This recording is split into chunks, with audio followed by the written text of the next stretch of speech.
Wrong, wrong, wrong. Everybody is wrong about how this card works, but in spite of that, it is still the most broken card in the entire set. Ko the Face Stealer is what I like to call job security, because everybody thinks that they have a combo for it, and none of them function. When Ko enters, exile up to one other target creature. Whenever another non-token creature dies, you can exile it, and then you can pay 1 life to choose a creature card exiled with Ko, and it has all activated and triggered abilities of the last chosen card. So what Ko can do is swap faces between any of the creature cards that has exiled for only 1 life. So if I exile Eater of the Dead, then Ko can use its ability to eat a bunch of creatures in graveyards and gain those faces. No. So if I exile Divining Witch, then Ko can use its ability to exile my entire library, and then I can use all of those creature faces. No. Let me introduce to you section 607, linked abilities, i.e. the Fun Ruiner 3000. Essentially what this says is if a card is printed with 2 different abilities where one says, hey, do a thing, and the second one says, oh, that thing you did, go check on it, then those 2 are considered linked and they only refer to each other. We get a very specific ruling on this in 607.2a. If an object has an activated or triggered ability printed on it that instructs a player to exile 1 or more cards,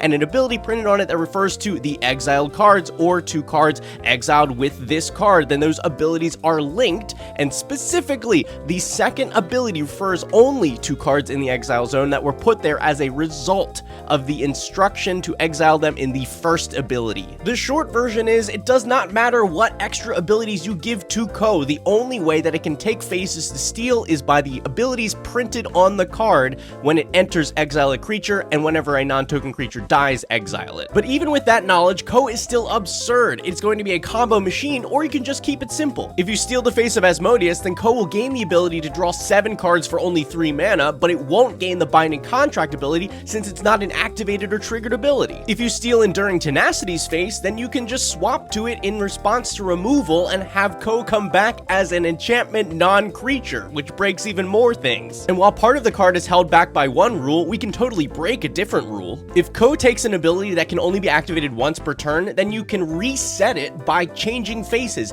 even if you change faces to the same creature. Hopefully the Avatar release notes will clarify this, since Ko is a pretty unique card, but as of right now, if you take Kozilek's Translator's face, then you can just pay 2 life for every 1 mana that you want to make. I will do a follow-up video to this with some winning lines I've been working on, but I'm out of time!